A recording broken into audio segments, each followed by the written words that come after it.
दृष्टि जीएस में आपका स्वागत है। इस एपिसोड में आरआरबी जेई, आरआरबी एनटीपीसी एवं एसएससी के लिए प्रैक्टिस सेट लाया गया है। चुनिंदा प्रश्नों का यह सेट है। इस सभी प्रश्नों को आप सॉल्व कीजिए और अंत में कम करके हमें बताइए आपने कुल कितने प्रश्नों को सही किया है। इसमें जितने भी प्रश्न हैं वो सारे प्रश्न परीक्षा के दृष्टिकोण से काफ़ी महत्वपूर्ण। चलिए शुरू करते हैं आज का पहला प्रश्न। पहला प्रश्न है, धन विधेयक को किसके सहमति से संसद में प्रस्तुत किया जाता है। काफ़ी महत्वपूर्ण प्रश्न है ये। 4 ऑप्शन दिया हुआ है। वीडियो को पॉज कर लीजिए और फिर जवाब दीजिए। तो इस प्रश्न का सही आंसर हो जाता है राष्ट्रपति। संसद में धन विधेयक को राष्ट्रपति के पूर्व सहमति से प्रस्तुत किया जाता है और राज्य में राज्यपाल के सहमति से। नेक्स्ट क्वेश्चन है, किस संविधान संशोधन में प्रावधान किया गया कि मंत्रिपरिषद में 15% से अधिक मंत्री नहीं होगी। काफ़ी महत्वपूर्ण प्रश्न है ये।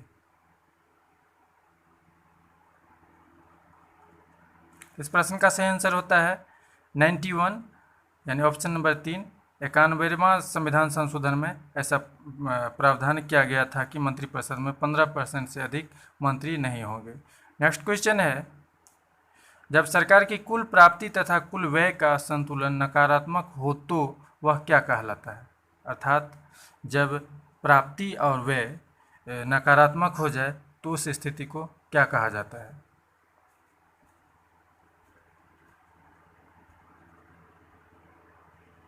सोच लीजिए। तो इस प्रश्न का सही आंसर हो जाता है ऑप्शन नंबर 1, राजकोषीय घाटा। यानी कि जब प्राप्ति और व्यय का संतुलन गड़बड़ा जाता है तो राजकोषीय घाटा होने लगती है। नेक्स्ट क्वेश्चन है, साइंस से है, फोटॉन को किसने खोजा था। यानी फोटॉन किरण को किस वैज्ञानिक के द्वारा खोज की गई थी। तो इस प्रश्न का सही आंसर होता है आइंस्टाइन। आइंस्टाइन ने फोटॉन की खोज की थी और न्यूटन ने गुरुत्वाकर्षण की खोज की थी। पास्कल ने दाब के नियम का खोज किया था और कॉम्पटन ने कॉम्पटन प्रभाव की खोज की थी।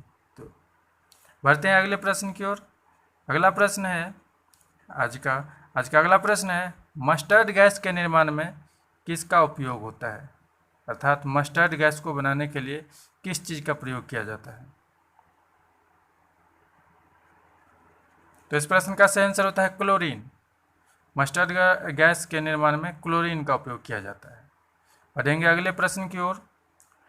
नेक्स्ट क्वेश्चन है, जंग रहित मिश्र धातु के निर्माण में किसका प्रयोग किया जाता है। यानी कि वैसा मिश्र धातु जो जिसमें जंग नहीं लगता हो उसके निर्माण के लिए किसका प्रयोग किया जाता है। इसका सही आंसर होता है कोबाल्ट। जंग रहित मिश्र धातु बनाने के लिए कोबाल्ट का प्रयोग किया जाता है। बढ़ेंगे अगले प्रश्न की ओर। नेक्स्ट क्वेश्चन है, चिलगोजा किससे निकाला जाता है। यानी चिलगोजा किस पेड़ से निकाला जाता है। इस प्रश्न का सही आंसर हो जाता है पाइनस। यानी चिलगोजा पाइनस के पेड़ से निकाला जाता है। नेक्स्ट क्वेश्चन है, वायु से परागन को क्या कहा जाता है। फूल जब वायु से परागन करता है तो उस क्रिया को क्या कहा जाता है। तो इस प्रश्न का सही आंसर हो जाएगा वायु परागन।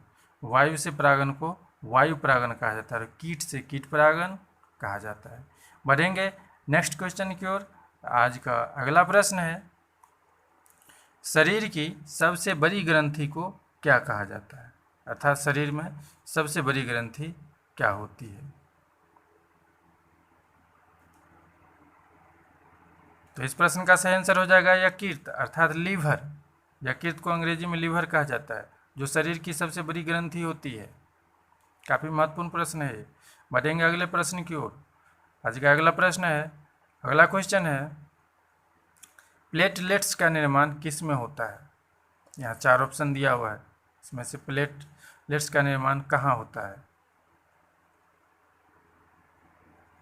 तो इसका सही आंसर हो जाएगा अस्थि मज्जा। अस्थि मज्जा में प्लेट्स का निर्माण होता है और इसकी मृत्यु होती है प्लीहा में। ये साइंस के काफ़ी महत्वपूर्ण प्रश्न है। बढ़ेंगे अगले प्रश्न की ओर, देखते हैं आज का अगला प्रश्न क्या है। नेक्स्ट क्वेश्चन है, नामेरी राष्ट्रीय उद्यान किस राज्य में स्थित है? थोड़ा सा नॉन सुनने में लगता है, नामेरी किस राज्य में है? इस प्रश्न का सही आंसर होता है असम में।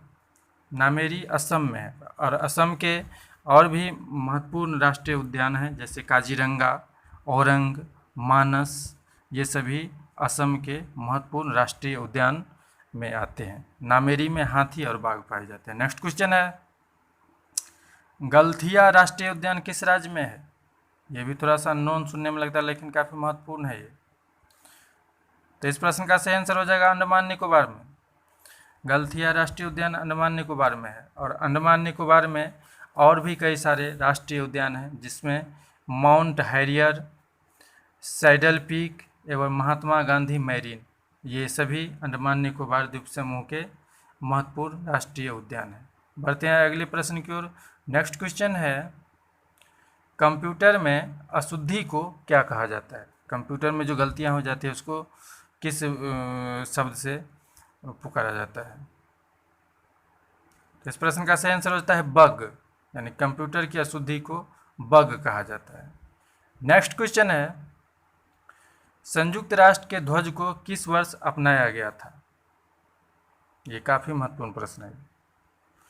तो इस प्रश्न का सही आंसर हो जाएगा 1947, यानी 1947 में संयुक्त राष्ट्र के ध्वज को अपनाया गया था। और संयुक्त राष्ट्र संघ की स्थापना 24 अक्टूबर 1945 को हुई थी। तो इस तरह से बढ़ते हैं अगले प्रश्न की ओर। नेक्स्ट क्वेश्चन है, केंद्रीय चावल अनुसंधान संस्थान किस शहर में है? बार बार परीक्षाओं में पूछे जाते हैं।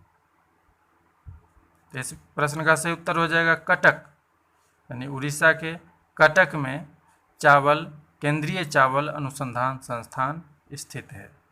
बढ़ते हैं अगले क्वेश्चन की ओर। नेक्स्ट क्वेश्चन है, भारतीय डायमंड संस्थान कहाँ स्थित है?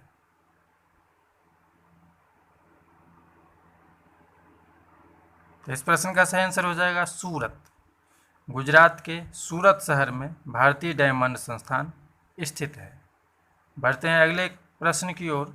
नेक्स्ट क्वेश्चन है, अंतर्राष्ट्रीय वित्त निगम अर्थात IFC का मुख्यालय कहाँ है?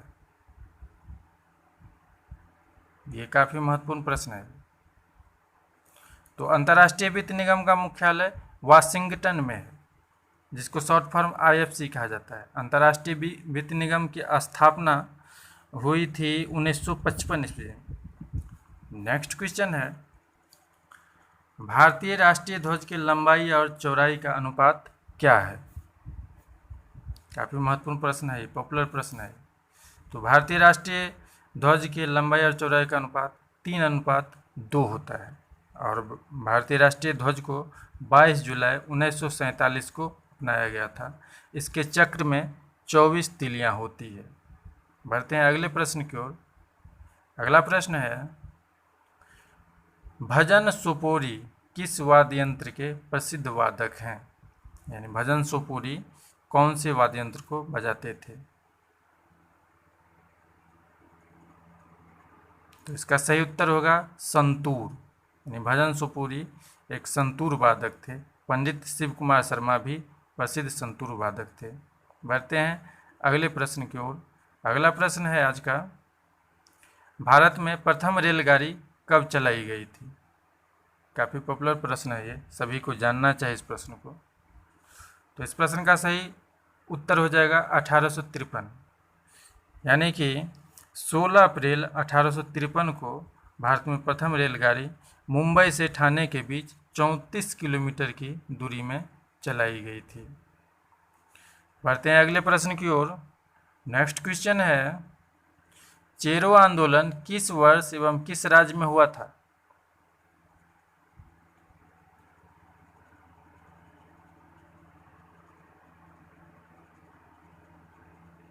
तो इस प्रश्न का सही आंसर हो जाएगा बिहार, यानी कि 1800 से 1800 दो के बीच में बिहार में चेरो आंदोलन हुआ था, जिसके भूषण सिंह अगुवाई जिनके अगुवाई में हुई थी।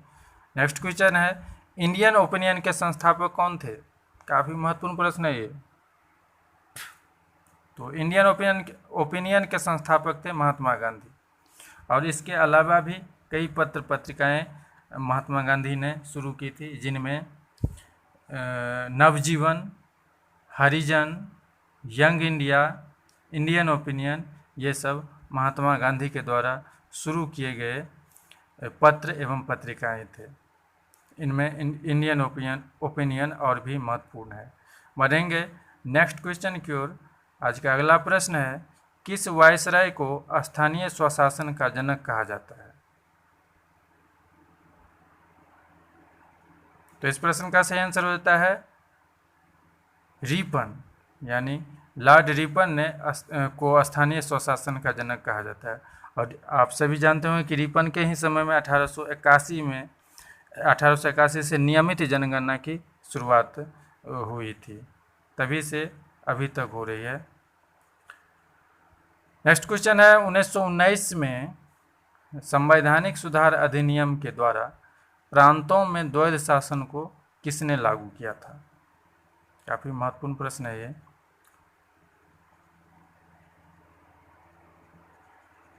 तो इस प्रश्न का सही आंसर हो जाता है चेम्सफोर्ड। चेम्सफोर्ड ने संवैधानिक सुधार अधिनियम के द्वारा प्रांतों में द्वैध शासन को 1919 में लागू किया था। नेक्स्ट क्वेश्चन है, सामूगढ़ की लड़ाई कब हुई थी?